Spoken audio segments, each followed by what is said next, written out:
I never believed in fairy tales. As a biology professor at the University of Edinburgh for over 30 years, I prided myself on following evidence and reason. At age 61, I had everything I thought mattered: tenure, research grants, and respect from my peers.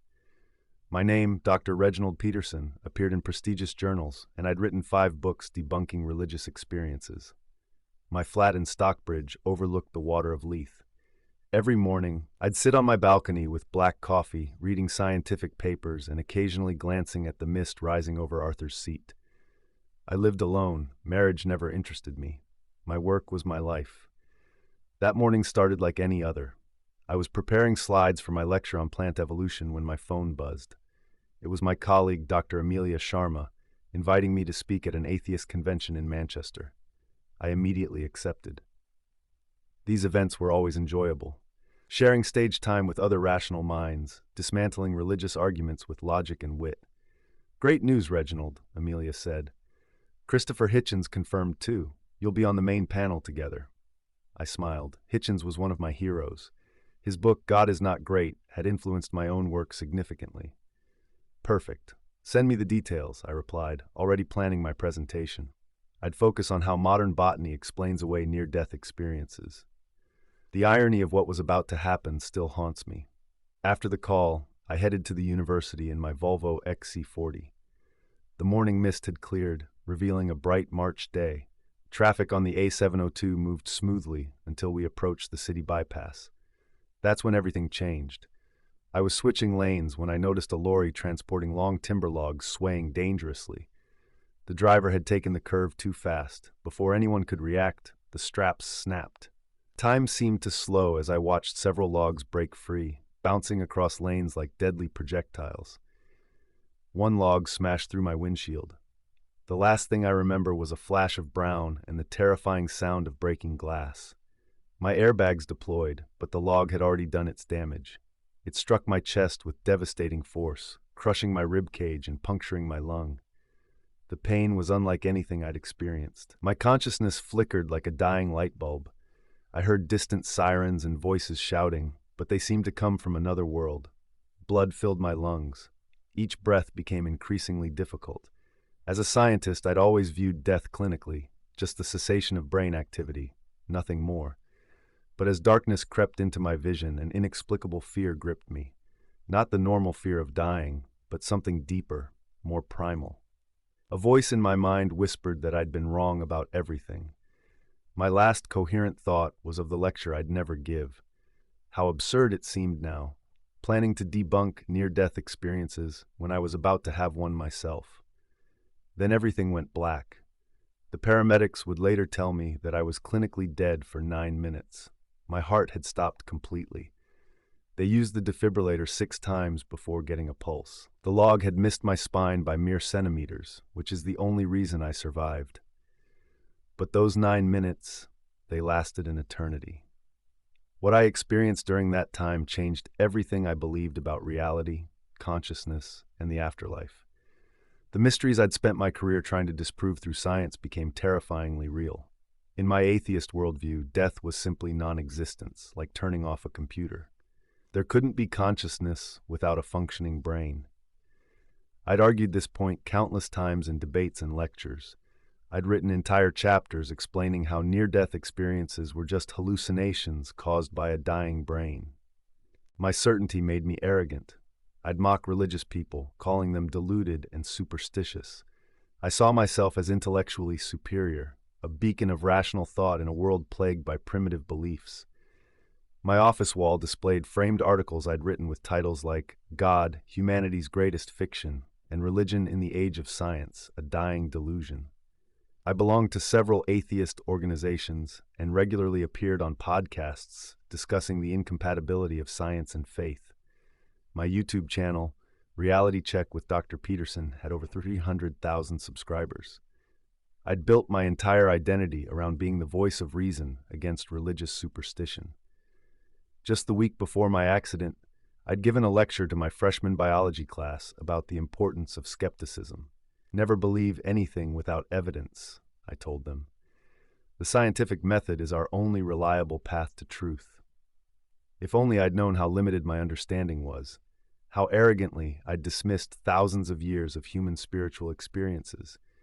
The universe, I would soon discover, was far stranger and more terrifying than my materialist philosophy had allowed for.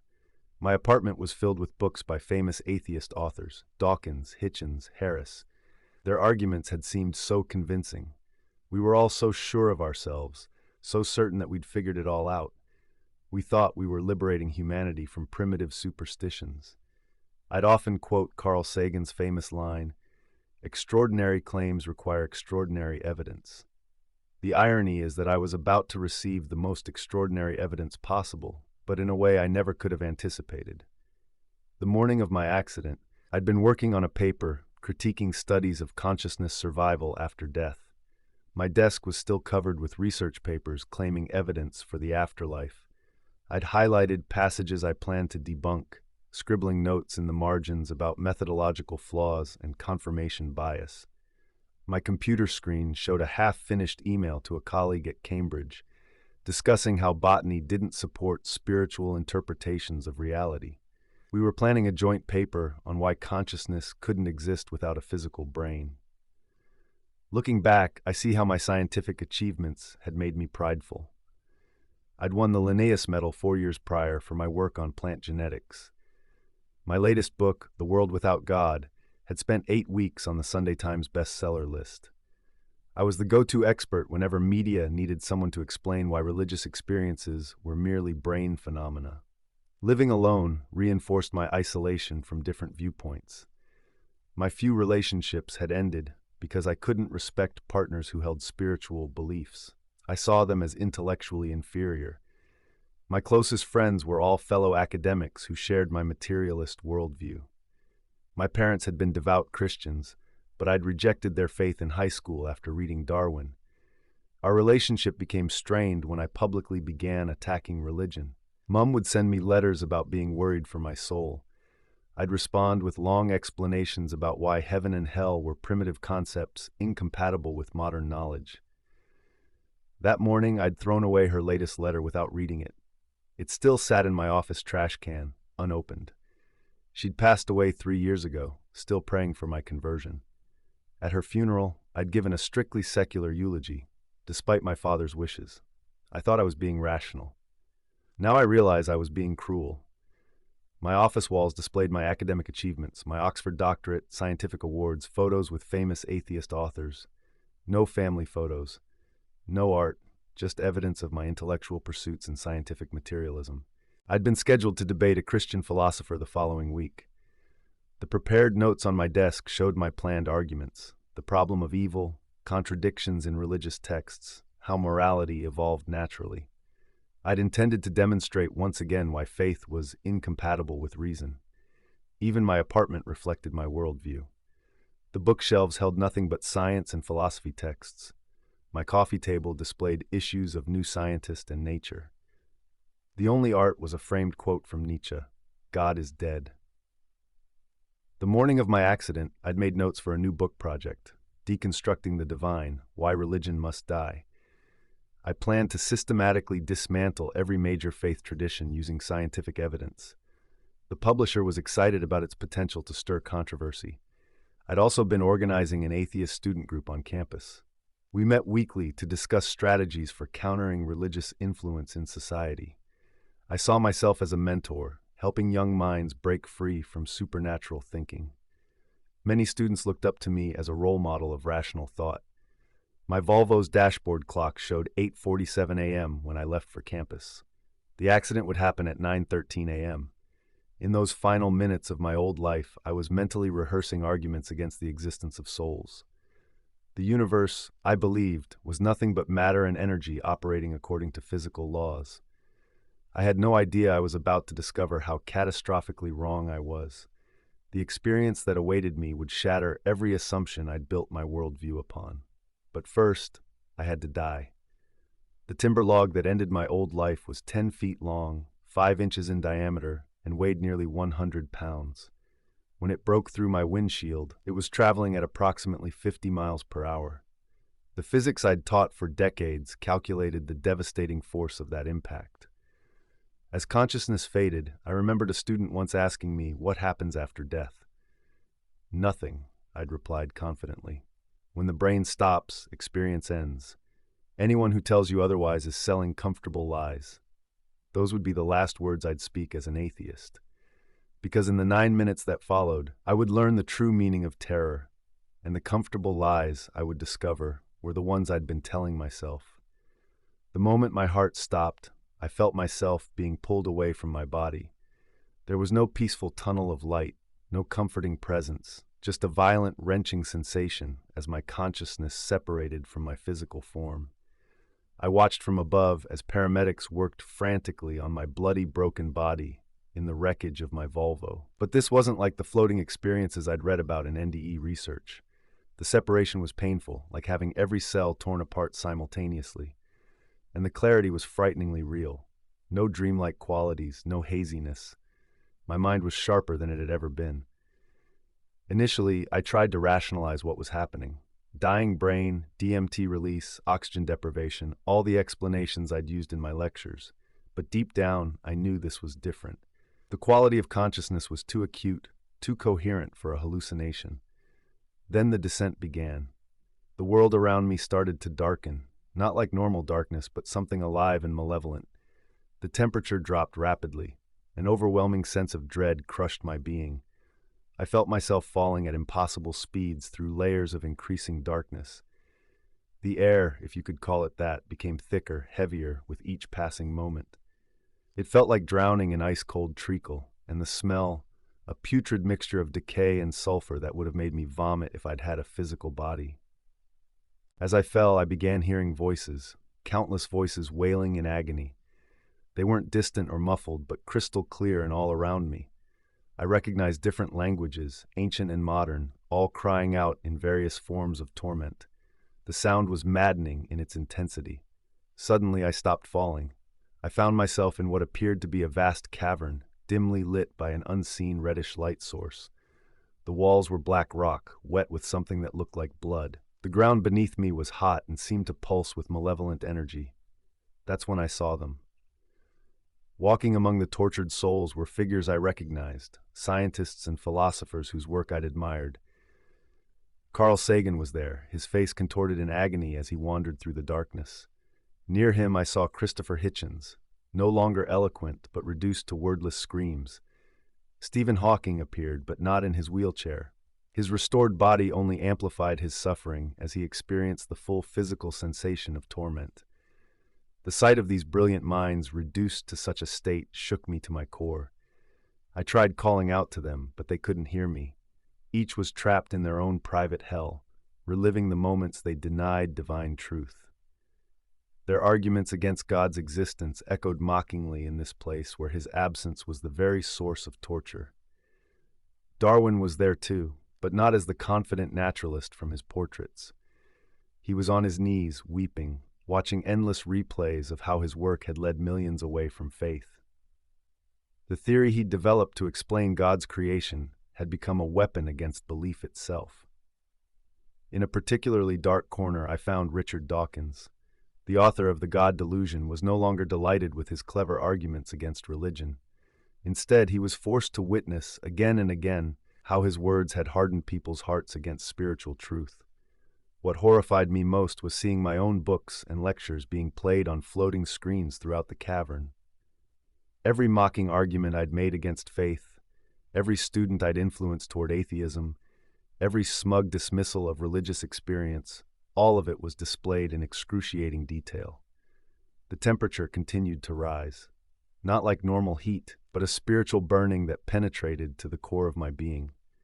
I understood then why the Bible described hell as a lake of fire. This wasn't just physical burning. It was the searing agony of complete separation from God's presence. I tried to deny what was happening, to cling to my materialist worldview. But here, stripped of physical existence, I could no longer hide behind scientific explanations. The reality of spiritual existence was undeniable, and I had spent my life leading others away from this truth. I now understood that mere intellectual understanding of faith was not enough. It was about living it, about partaking in the sacraments, baptism, confession, communion, confirmation, These were not empty rituals, but vital channels of grace that I had dismissed, and good works, not to earn salvation, but as a natural outpouring of a heart transformed by God's love, were essential. The cavern seemed to stretch endlessly in all directions. As I moved through it, more floating than walking, I encountered more familiar faces. Bertrand Russell, the philosopher whose work had influenced my atheism, was trapped in a cycle of debating against an unseen presence. His famous arguments about God's non-existence falling apart as ultimate truth was revealed to him again and again. Friedrich Nietzsche, who had declared God dead, now faced the terrifying reality of God's existence. His brilliant mind, which had constructed such compelling arguments against faith, was now overwhelmed by the weight of eternal truth. I watched as he repeatedly wrote "God is alive" in his own blood on the cavern walls, only to have the words fade away, forcing him to start again. What struck me most was how our intellectual pride had become our torture. Each brilliant mind that had denied God's existence was now forced to confront the hollowness of their arguments. The very intelligence we had used to dismantle faith became the instrument of our suffering. I came across a group of scientists huddled together, trying to devise mathematical equations to explain away their current situation. The futility of their efforts was part of their punishment. Among them, I recognized Nobel laureates who had used their prestige to promote atheism. Their equations melted away as soon as they wrote them, the laws of physics they'd relied on holding no power in this spiritual realm. The air grew thicker with sulfur and decay as I ventured deeper. Suddenly I found myself in what appeared to be a twisted version of my Edinburgh lecture hall. But instead of students, the seats were filled with tortured souls, people who had been influenced by my teachings to abandon their faith. They turned to look at me, their eyes burning with accusation. "You told us there was nothing after death," they cried. "You said we were just complex arrangements of atoms. You made us feel foolish for believing." Their words cut deeper than any physical pain could have. I recognized faces, former students, readers of my books, followers of my YouTube channel. Each one had trusted my scientific authority, and I had led them astray. The scene shifted, and I was forced to watch moments from my life played back in excruciating detail. I saw myself smugly dismantling a student's religious beliefs during office hours. I watched as I mocked a colleague's prayer request when she was going through cancer treatment. Every arrogant dismissal of faith, every cruel joke about believers, it was all there, and I couldn't look away. But the worst part was seeing my mother's face. I was shown her tears as she prayed for me late into the night, begging God to reach her son before it was too late. I saw her anguish each time she read my anti-religious writings. The letters she'd sent me, the ones I'd thrown away unread, appeared before me. Each contained heartfelt pleas for me to reconsider my stance against God. The temperature continued to rise, but it wasn't just heat. It was shame, regret, and the growing awareness of what I'd done. Each soul I'd influenced away from faith added to the burning. The weight of my intellectual arrogance pressed down like a physical force. I tried to remember my scientific arguments against the existence of hell, but they crumbled in the face of my current reality. How could I deny what I was experiencing? The complexity of this place, the specificity of the torments, the clear connection between sin and punishment, it all spoke of intelligent design, of divine justice. Deeper in the cavern, I encountered a group of scientists who had used evolutionary theory to argue against creation. They were forced to watch as the intricate design of the universe was revealed to them, seeing how their limited understanding had blinded them to the greater truth. The evidence for God's existence, so clear now, mocked their former certainty. A deafening screech filled the cavern, and I was pulled into another chamber. Here, I found scientists who had developed theories about consciousness being merely a product of brain activity. They were experiencing the terror of existing without physical brains, their materialist explanations useless in the face of spiritual reality. The walls of this chamber were lined with brain scan images, the very ones we'd used to prove that spiritual experiences were just neural activity. But now we could see how tragically incomplete our understanding had been. The human brain, we now realized, was more like a receiver than a generator of consciousness. I watched as Thomas Huxley, Darwin's famous defender, tried desperately to explain away his current situation using natural selection. The futility of applying evolutionary theory to spiritual reality added another layer to his torment. Near him, I saw Carl Sagan again, repeatedly whispering, "Billions and billions." But now he was counting his missed opportunities to acknowledge the divine. The atmosphere grew even heavier, and I found myself in what appeared to be a massive library. But instead of books, the shelves held souls, philosophers who had constructed elaborate arguments against God's existence. I recognized Hume, Russell, and others whose work I had cited in my own writings. They were forced to read and reread their own arguments, seeing with perfect clarity the flaws in their logic. Every false assumption, every arrogant conclusion was highlighted with supernatural precision. Their philosophical systems, once so convincing, now appeared as houses built on sand.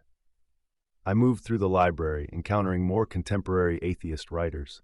Sam Harris was there, his arguments about the neural basis of morality dissolving as he faced objective moral truth. His calm demeanor, which I had so admired in debates, was replaced by desperate rationalization. The next chamber contained scientists who had used quantum mechanics to deny divine creation. They watched in horror as the deep structure of reality was revealed to them, showing how quantum phenomena actually pointed to God's existence.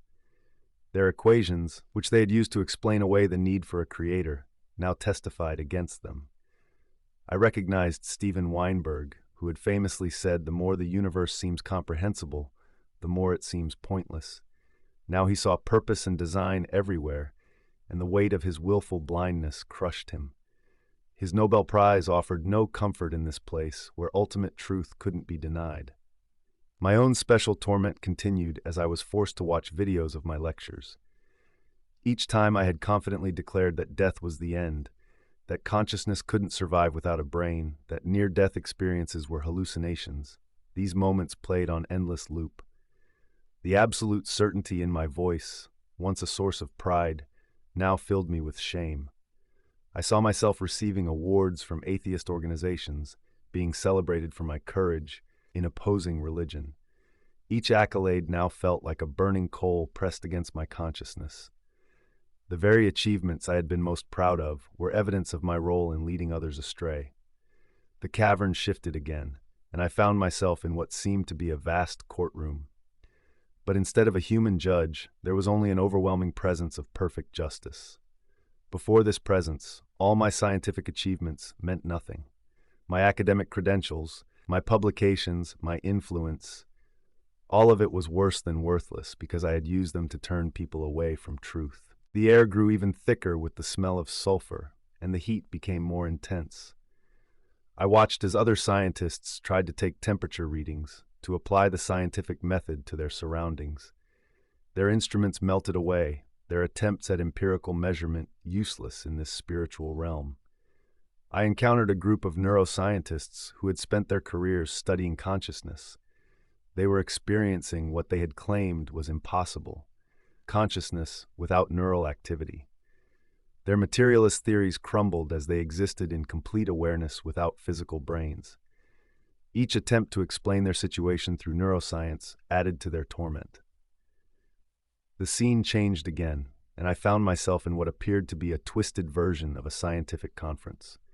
Famous atheist scientists were giving presentations, but instead of their usual confident declarations about the non-existence of God, they were forced to present evidence of their own willful blindness.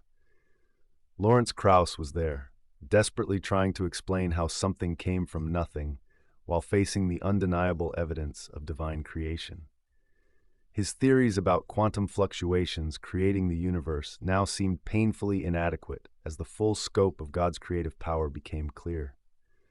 I watched as Peter Atkins, who had famously claimed that science had all the answers, struggled with questions that science could never answer. The limitations of the scientific method, which we had refused to acknowledge in life, were now glaringly obvious. The temperature continued to rise as I moved deeper into the cavern. I came across scientists who had mocked the idea of intelligent design. They were now forced to witness the intricate complexity of creation, seeing how their materialistic explanations had failed to account for the obvious evidence of divine planning. The air grew even thicker, filling with what seemed like dark, swirling particles. Each particle, I realized with horror, represented a soul that had been led away from faith by scientific materialism. They swirled around us accusingly, their lost opportunities for salvation adding weight to our punishment. I encountered Ernst Haeckel, whose fraudulent embryo drawings had been used to promote evolutionary theory over creation. He was forced to redraw his diagrams endlessly, each time seeing how his deception had contributed to others' loss of faith. The cavern seemed to pulse with a dark energy that penetrated to the core of my being. I tried to recall my quantum field theories to explain what I was experiencing, but they were useless here. This was beyond the physical realm that science could measure or explain. I found myself in what appeared to be my old laboratory, but it was twisted and distorted. My equipment was there, electron microscopes, spectrometers, botanical analysis tools, but instead of revealing the physical world, they now showed spiritual realities I had denied. Looking through these instruments, I saw the true nature of reality, how the physical world was just a shadow of the spiritual realm. All my research, which I had thought was uncovering fundamental truth, had only scratched the surface of existence. The walls of this hellish laboratory were covered with equations, the same ones I had used to argue against the existence of God. But now each equation transformed before my eyes, revealing its incompleteness. The mathematics I had trusted showed itself to be woefully inadequate to describe ultimate reality. My computer screens displayed my published papers, but the text kept changing. Each argument I had made against faith was automatically rewritten to show its logical flaws. My life's work, which I had thought was advancing human knowledge, was revealed as a complex exercise in self-deception. I watched in horror as my research grants appeared before me, all the funding I had received to promote materialist science. Each dollar now felt like a burning coal against my consciousness. The prestige and recognition I had gained from denying God's existence became instruments of torment.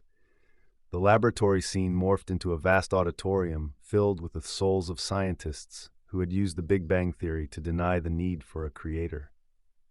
They were forced to watch as the true origin of the universe was revealed, not a random quantum fluctuation, but a deliberate act of divine creation. I recognized Stephen Hawking among them, watching as his no-boundary proposal dissolved in the face of ultimate truth. The elegant mathematics he had used to try to eliminate the need for God now testified to the necessity of a divine creator. The temperature rose again, and I found myself in what appeared to be a cosmic observatory. But instead of showing distant galaxies, the telescopes revealed the spiritual architecture of reality. I saw how the physical universe was interwoven with the spiritual realm in ways my science had never imagined. Jacques Monod was there, the Nobel laureate who had claimed the universe showed no evidence of purpose. He was forced to see purpose and design in everything now, from the smallest quantum particle to the largest galactic cluster. His concept of chance and necessity crumbled in the face of divine order. The air grew even thicker with despair as I encountered scientists who had used their authority to influence young minds against faith. We watched as our lectures played on endless loop, seeing how our confident dismissals of religion had led students away from salvation. I was drawn to a particular corner where scientists who had studied consciousness were gathered. They were experiencing what they had claimed was impossible, the continuation of self-aware existence without physical brains.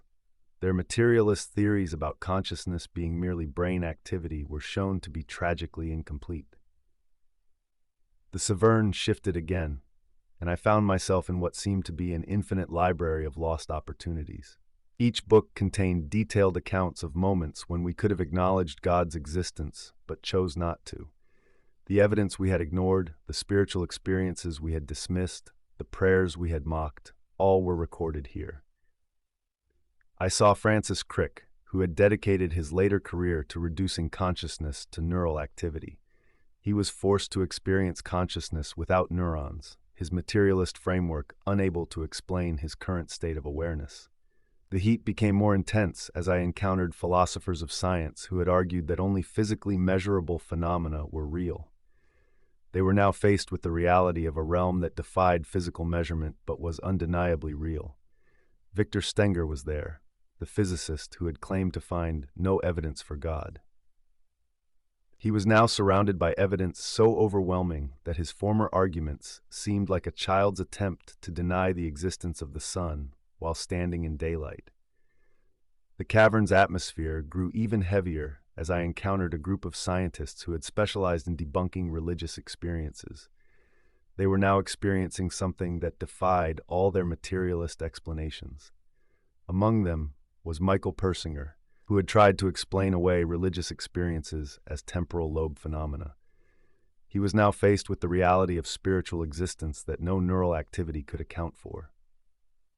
The walls of this section were covered with brain scan images, the very ones we'd used to prove that spiritual experiences were just neural activity. But now these images transformed before our eyes, revealing how the brain acted as an interface between physical and spiritual realms, not the source of consciousness itself. Each fMRI scan we had used to deny the soul's existence now testified to the limitations of our understanding.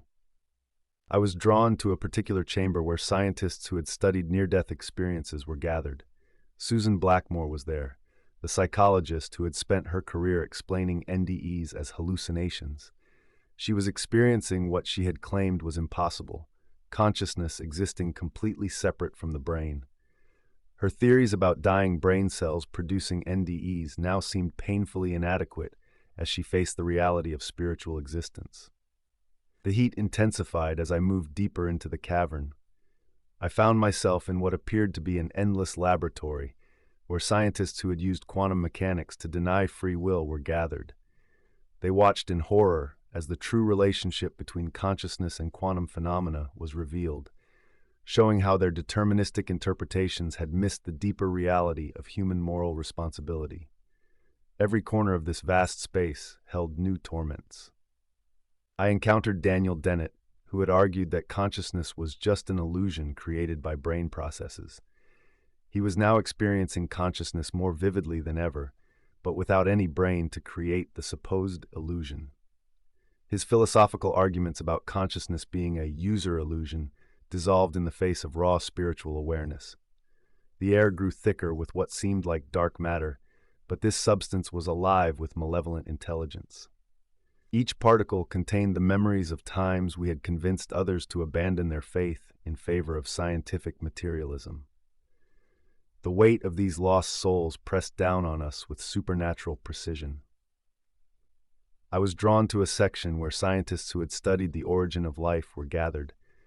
They were forced to watch as the true complexity of life's creation was revealed, showing how their materialistic explanations had failed to account for the obvious evidence of design.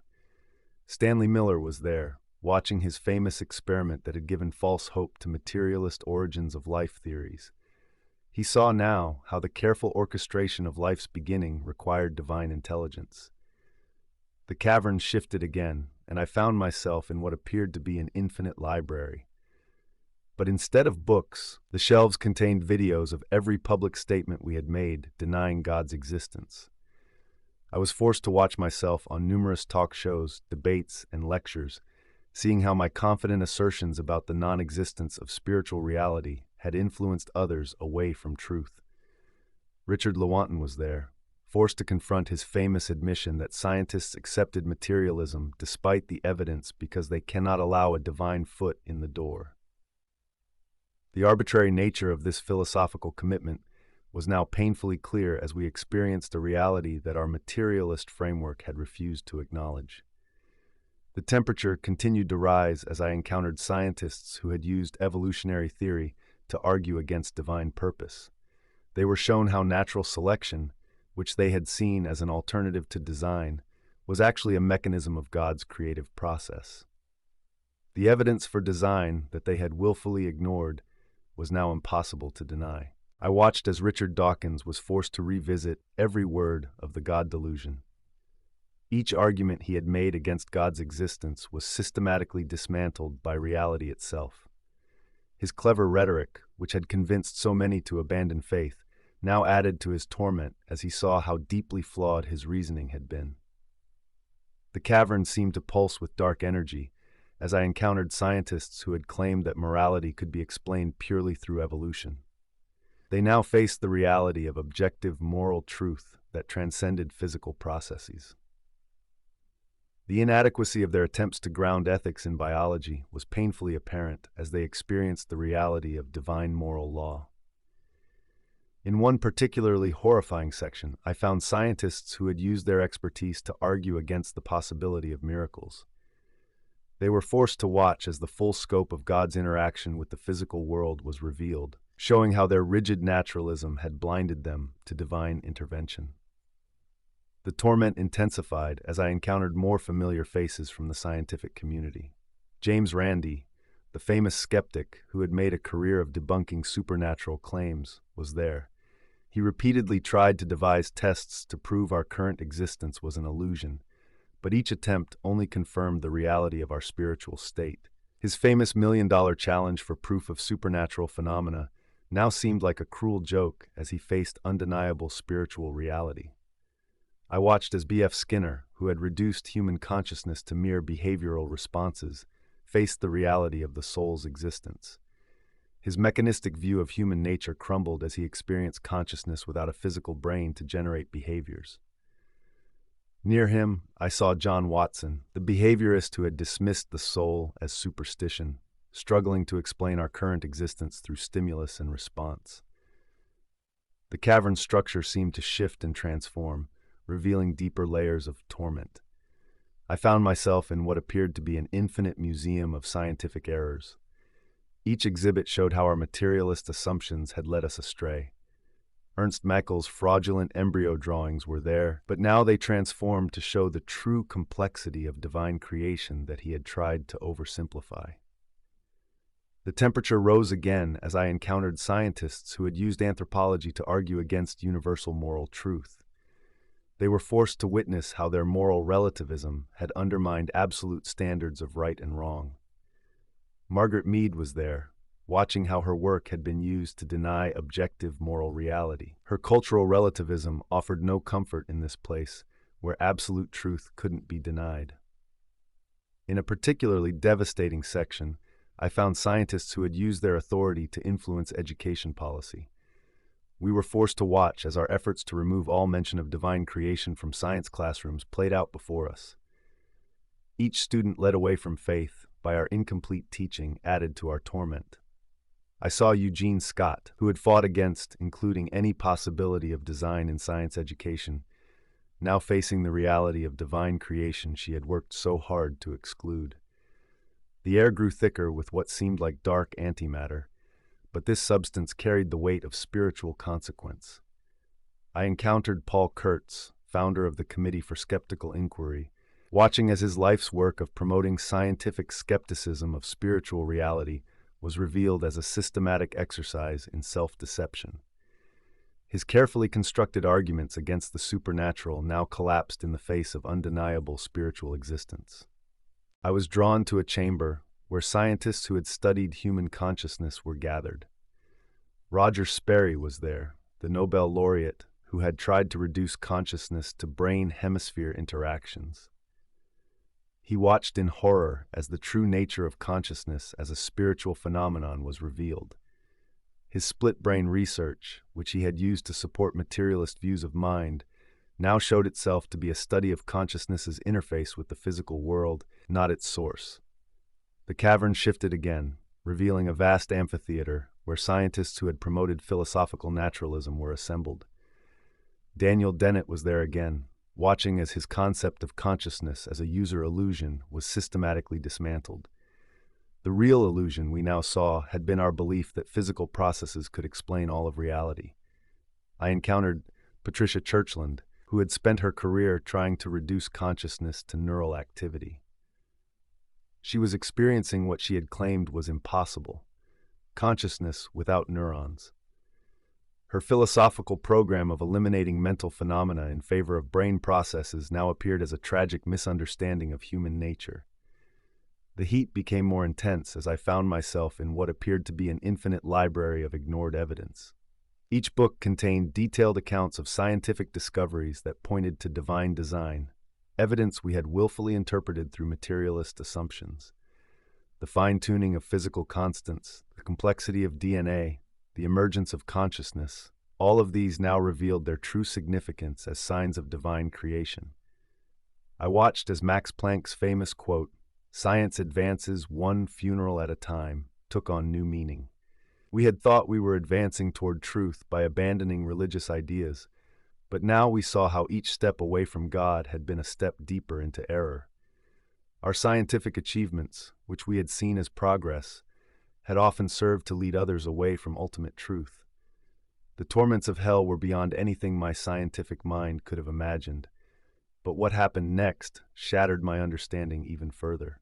A blinding light suddenly pierced the darkness of the cavern, and I felt myself being pulled upward, not by choice or physical force, but by what I can only describe as divine intervention.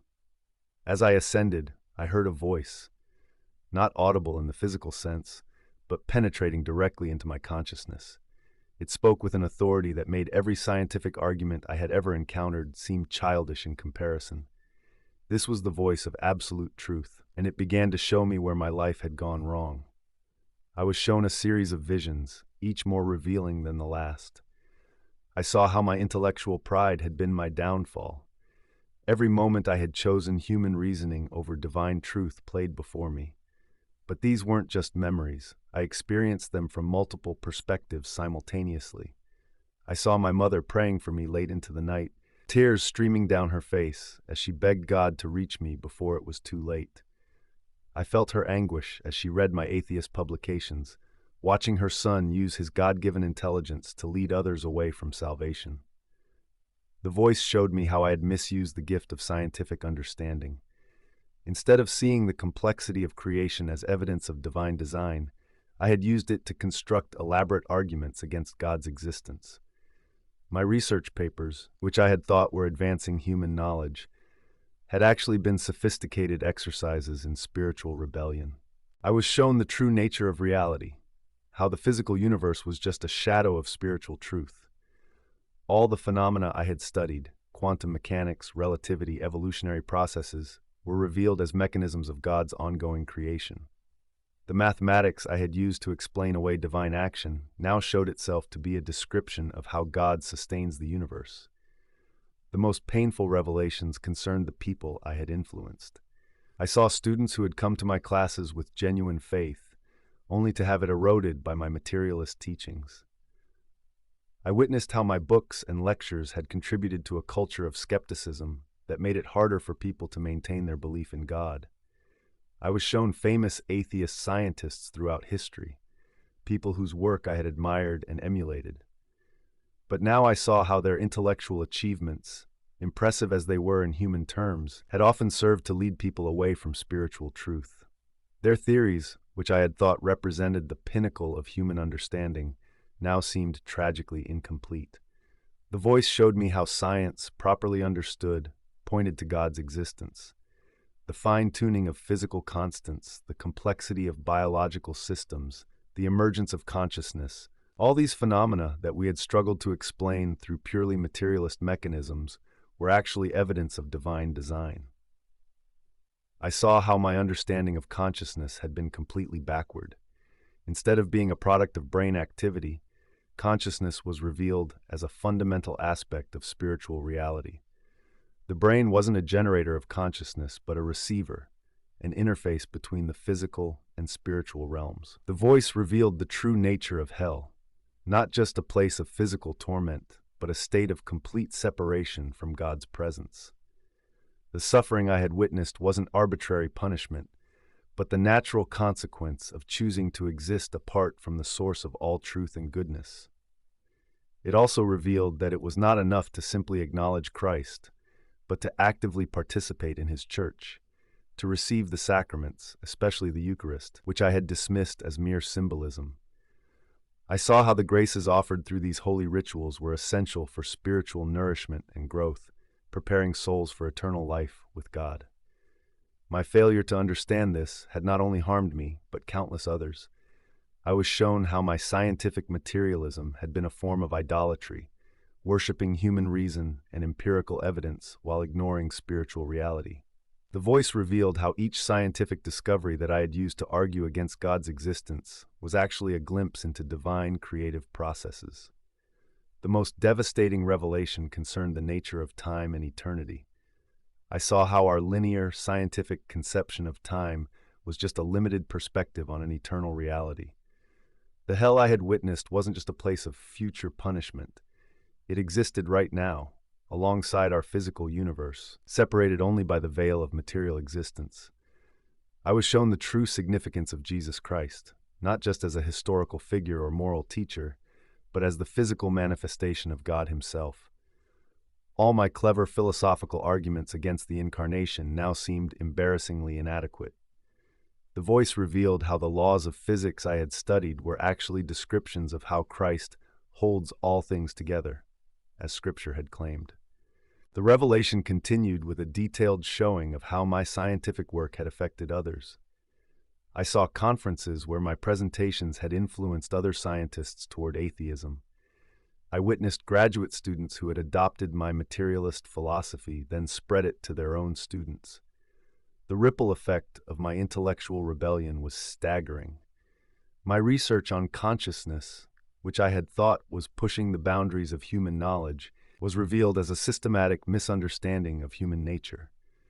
The voice showed me how the soul interacted with the brain, not as an emergent property of neural activity, but as a spiritual entity using physical structures to interface with the material world.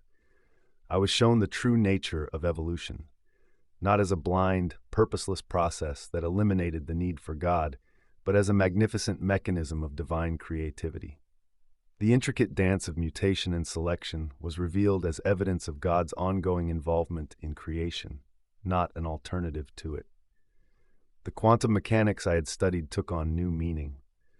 The probabilistic nature of reality at the quantum level wasn't evidence of fundamental randomness, as I had argued, but rather showed the limits of material causation and the reality of divine action in the world.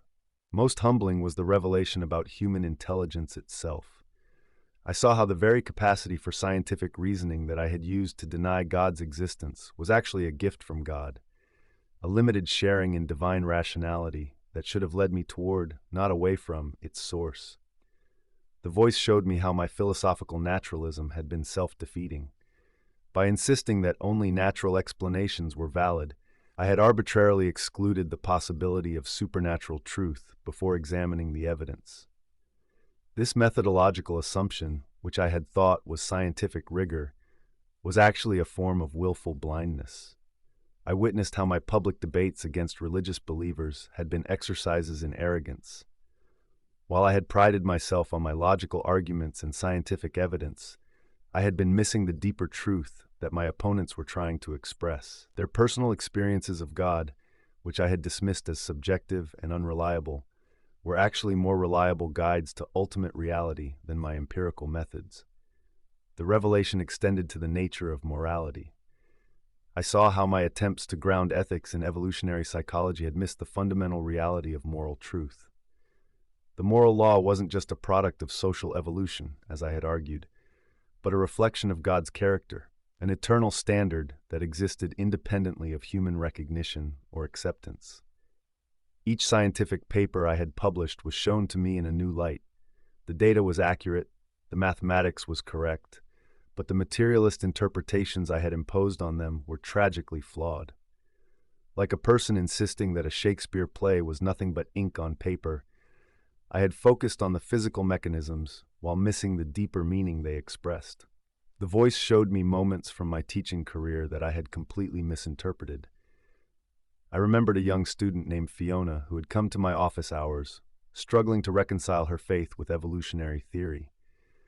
Instead of helping her understand how scientific discoveries could deepen faith, I had proudly demolished her religious beliefs, feeling I had done her a favor by freeing her from superstition.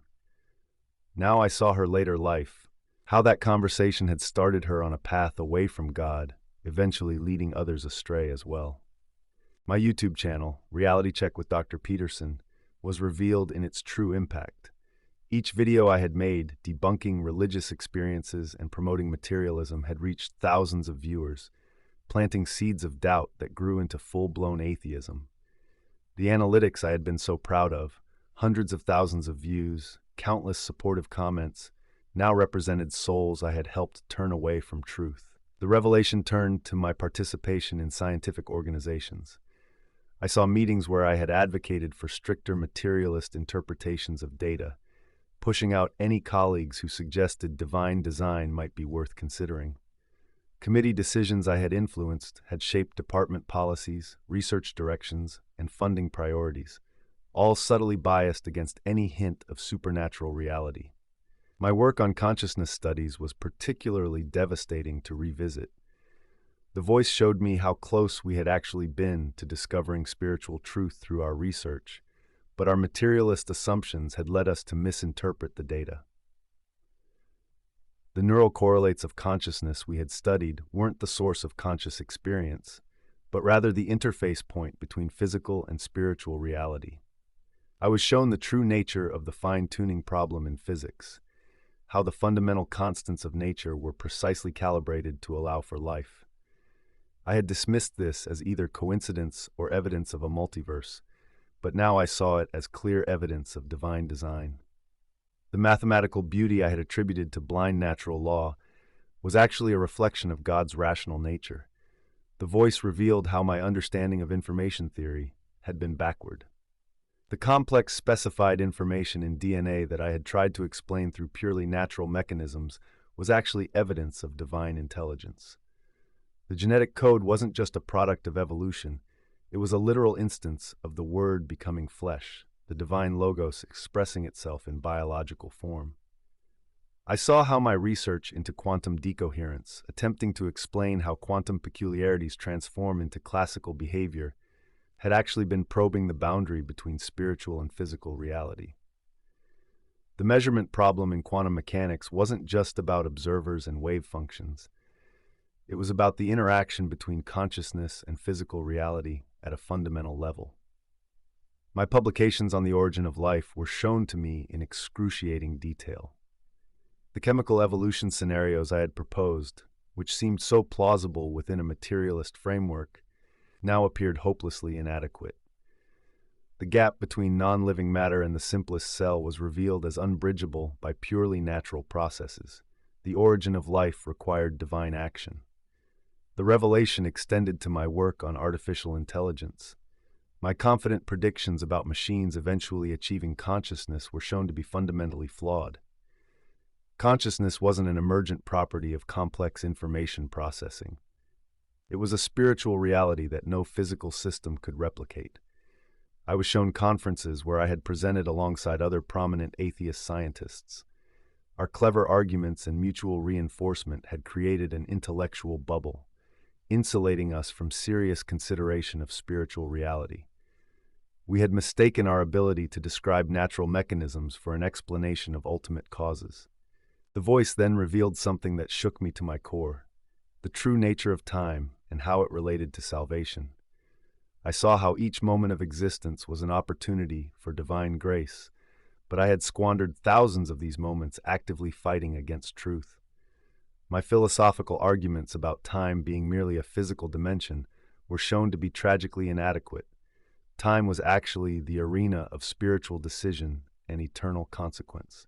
I understood that receiving the sacraments, participating in the life of the Church, and performing good works were not just optional practices, but essential components of a life in accordance with God's will. They were the means by which we cooperate with divine grace, allowing it to transform us and prepare us for eternal life. I witnessed how my influence had spread through academic networks, creating a web of materialist thinking that trapped others in spiritual blindness. Each citation of my work, each adoption of my ideas by other researchers, had strengthened this web. The papers I had written critiquing near-death experiences were particularly damaging. I had helped create a framework that dismissed genuine spiritual encounters as mere brain phenomena. The revelation turned to my role in shaping university curricula. I saw curriculum committee meetings where I had argued successfully for removing any content that might suggest purpose or design in nature. The textbooks I had helped select, the course descriptions I had written, all had been crafted to reinforce materialist assumptions and discredit spiritual perspectives. Most painful was seeing how my work had affected families.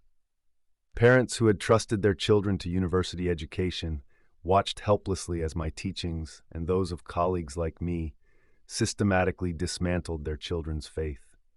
The Voice showed me countless family dinners turned into battlegrounds as students armed with my arguments challenged their parents' beliefs. I was shown the true significance of the anthropic principle, how the universe's fitness for life wasn't just a physics puzzle to be solved with multiverse theories, but evidence of divine purpose.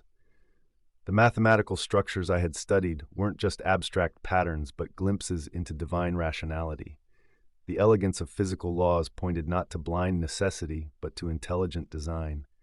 The revelation extended to my research on emergence, how complex systems arise from simpler components. I had used this concept to argue that consciousness and life could emerge from physical processes alone. Now I saw how emergence itself required a higher-level reality to guide and sustain it. The patterns I had studied were shadows of spiritual truth. I witnessed how my philosophical materialism had influenced younger scientists. Graduate students who had worked in my lab had absorbed not just technical knowledge, but a worldview that blinded them to spiritual reality. Many had gone on to positions of influence, spreading this spiritual blindness to new generations of students. The Voice showed me the eternal consequences of intellectual pride. My certainty that science could explain everything had become a form of hubris that closed me off from divine truth. Each scientific achievement that reinforced this pride had actually led me further from ultimate reality. I was shown how my understanding of causation had been fundamentally flawed. My insistence on natural causes hadn't explained reality, but had artificially restricted our investigation of it. The Voice revealed how divine action wasn't an alternative to natural causation, but the foundation that made it possible. The revelation turned to my public advocacy for atheism. I saw myself on television programs, podcasts, and online forums, confidently dismissing religious experience as delusion. Each appearance had influenced thousands of viewers, giving them intellectual permission to reject spiritual truth. My articulate arguments and scientific credentials had made materialism seem reasonable and sophisticated. Just when the weight of revelation seemed unbearable, everything changed. The Voice that had been showing me my errors now spoke with a different tone, one of incredible mercy. Despite everything I had done, I was being offered a chance to return. This wasn't the near-death experience I had dismissed in my lectures. This was an encounter with absolute truth that shattered every materialist assumption I had ever held. I was being shown two possible futures, one where I returned to warn others about the reality of spiritual truth, and one where I continued in my rebellion against God. The stakes were made crystal clear. If I chose to return, I would have to publicly recant my atheist writings. My academic reputation would be destroyed. Colleagues would mock me as someone who had lost his mind after a trauma. My research funding would likely dry up. Everything I had built my identity around would crumble. But I also saw what would happen if I didn't return. Every person I had influenced toward atheism would continue down that path, leading others astray in turn. My books and papers would continue circulating, building barriers between people and spiritual truth. The weight of these consequences was overwhelming. The Voice showed me specific people who would be affected by my choice. Students who were currently reading my works, young scientists who looked up to me as a role model, readers who trusted my scientific authority. Their spiritual futures hung in the balance. I saw my department at Edinburgh, where my influence had shaped the thinking of hundreds of students. My atheist advocacy had created a culture hostile to faith, making it difficult for believing students to maintain their convictions. If I returned with the truth, it would create an opening for others to acknowledge their spiritual experiences. The choice was complicated by seeing how my colleagues would react. I was shown faculty meetings where my testimony would be dismissed as post-traumatic delusion. Fellow scientists who had once respected me would distance themselves. Journal editors would reject my papers. Conference organizers would stop inviting me to speak. But I also saw the positive impact my testimony could have. Some students, struggling with doubts about materialism, would find the courage to explore spiritual truth. My detailed account of hell's reality would break through intellectual defenses that abstract arguments couldn't penetrate. Even some hardened atheists would be forced to reconsider their assumptions. The voice revealed how my scientific training could actually serve a new purpose. Instead of using it to argue against God's existence, I could show how scientific discoveries pointed to divine truth when properly understood. My knowledge of physics, consciousness studies, and evolutionary theory could help bridge the gap between science and faith. I could also emphasize the importance of the sacraments and good works, not as a means to earn salvation, but as vital expressions of faith and participation in the life of the Church. I was shown specific conversations that would occur if I returned, challenging dialogues with atheist colleagues, emotional encounters with former students, difficult explanations to department heads.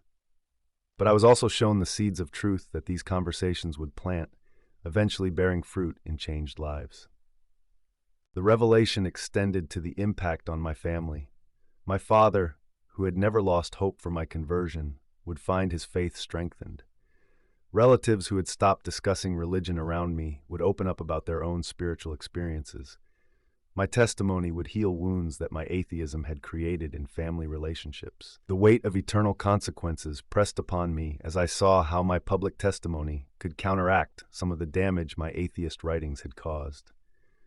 Each person who would read or hear about my experience represented a potential turning point, a soul that might be redirected toward truth instead of continuing down the path of materialism I had helped pave. The voice showed me specific books and papers I would need to publicly address. My work on consciousness, which had influenced many toward a materialist view of mind, would require particular attention. I would need to explain how our research data, properly interpreted, actually supported the reality of the soul rather than denying it. I was shown lectures I would give, not in prestigious academic venues anymore, but in churches, community centers, and small colleges. The audiences would be smaller than my former scientific conferences, but the impact would be deeper. Instead of contributing to spiritual blindness, I would be helping remove the intellectual barriers to faith. The vision extended to media appearances that would follow my return. Unlike my previous interviews promoting atheism, these would face hostile questioning. I saw myself maintaining composure, while journalists suggested I had lost my scientific credibility, knowing that some viewers would recognize truth in my words, despite the skeptical framing. My YouTube channel would need complete transformation. Instead of Reality Check with Dr. Peterson, debunking religious claims, it would become a platform for sharing how science, properly understood, supported spiritual truth, including the importance of sacraments and a life of active faith. The subscriber count would plummet, but each remaining viewer would represent someone genuinely seeking truth. The voice revealed specific scientific papers I would write examining near-death experiences from my new perspective.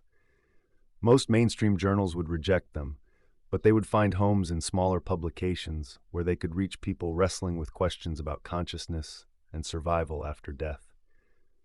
I was shown collaborative projects with researchers who studied religious experiences, work I had previously dismissed as unscientific. My background in neuroscience and consciousness studies could help bridge the gap between spiritual experiences and scientific understanding, showing how they weren't contradictory but complementary. The revelation turned to my teaching responsibilities. While some university administrators would want to limit my classroom discussions of spiritual reality, I saw how careful presentation of evidence could open students' minds without violating academic guidelines. Each class would be an opportunity to show how scientific discoveries pointed to deeper truth.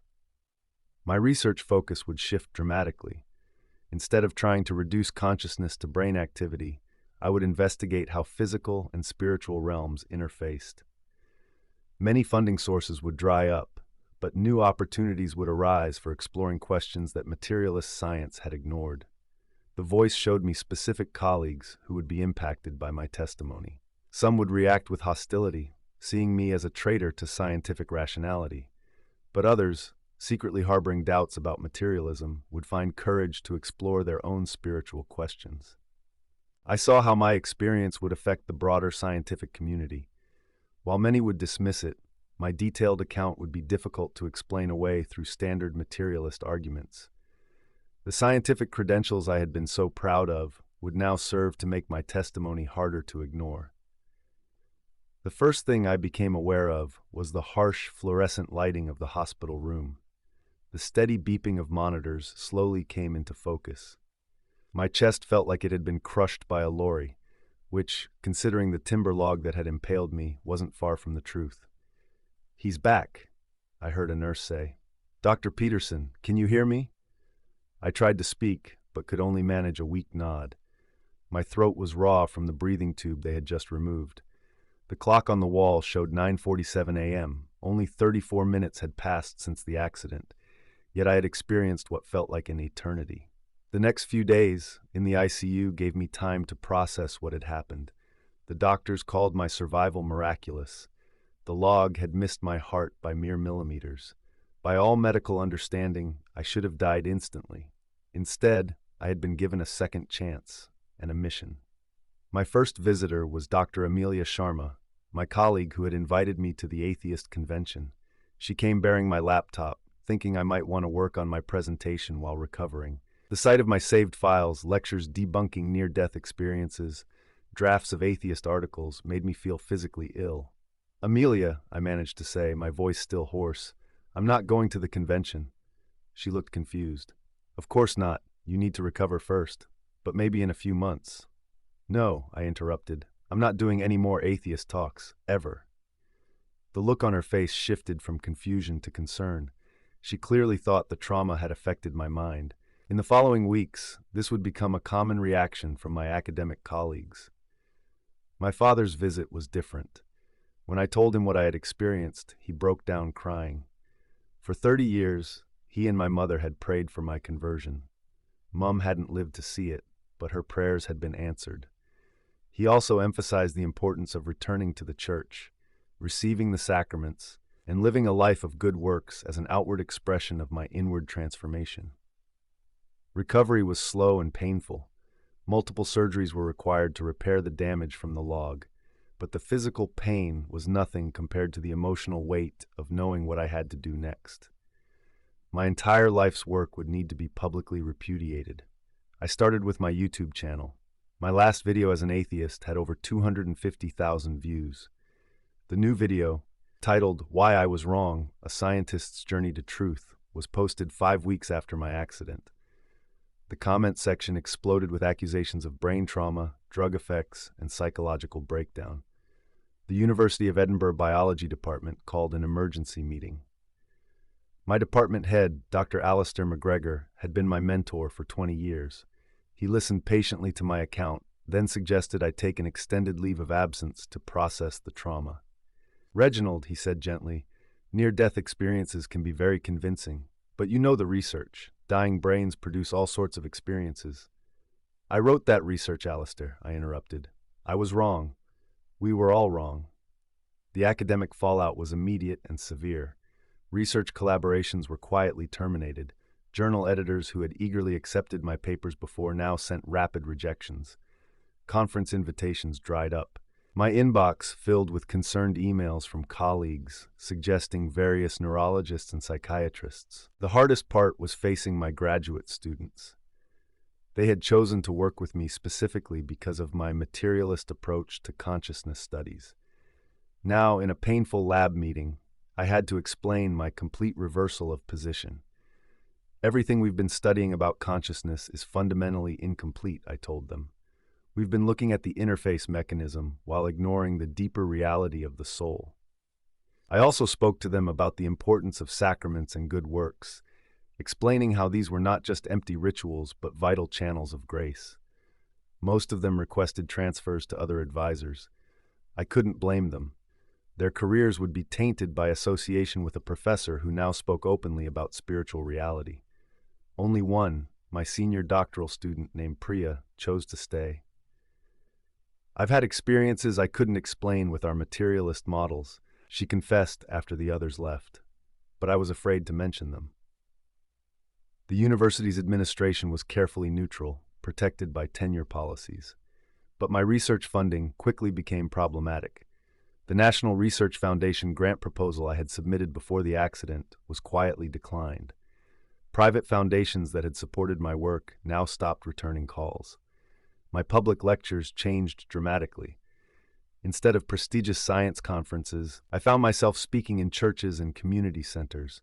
The audiences were smaller but more engaged.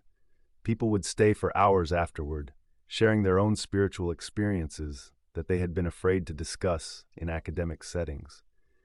I always made sure to emphasize not only the reality of the spiritual realm, but also the importance of living a sacramental life and performing good works as expressions of genuine faith. Writing was particularly challenging.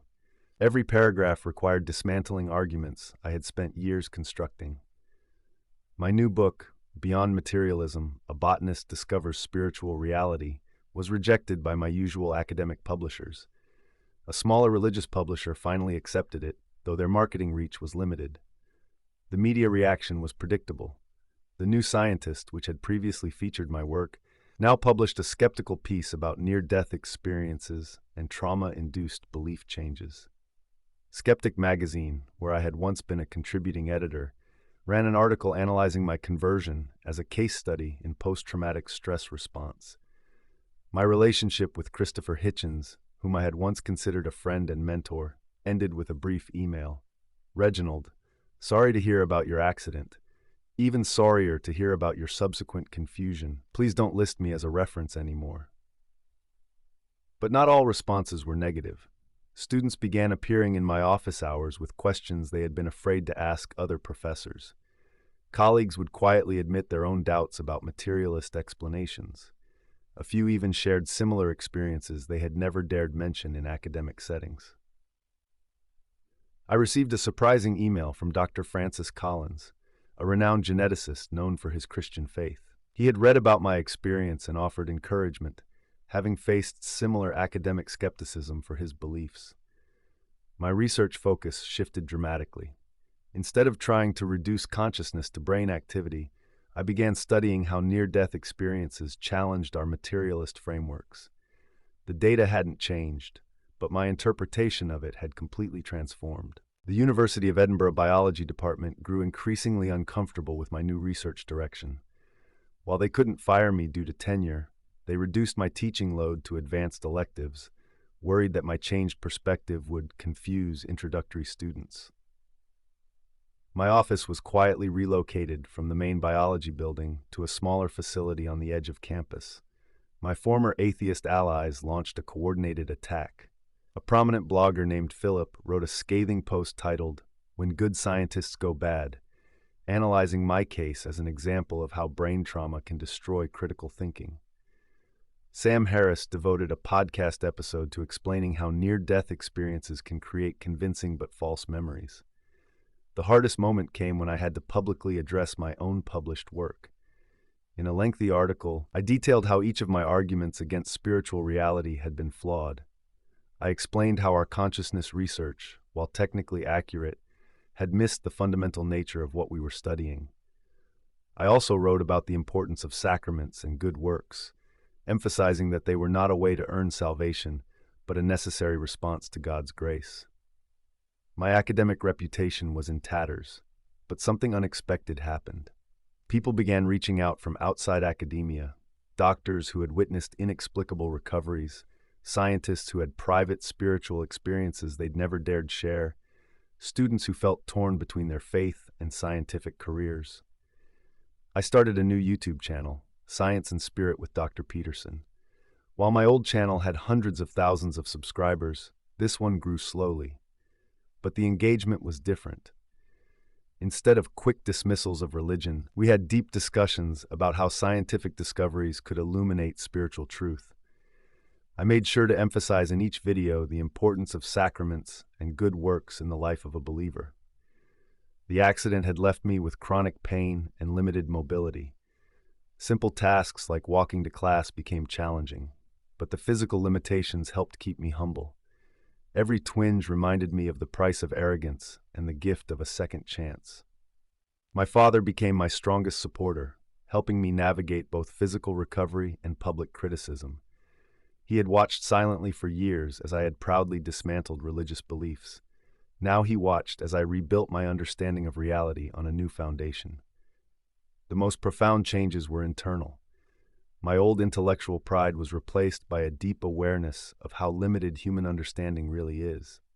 The complex mathematics I had once wielded against spiritual reality now revealed itself as a description of divine order. My near-death experience had shown me famous atheist scientists in hell, but I couldn't hate them anymore. Instead, I felt a deep sadness and urgency to help others avoid their fate. Each hostile email from former colleagues reminded me that I could have easily remained in that state of rebellion against truth.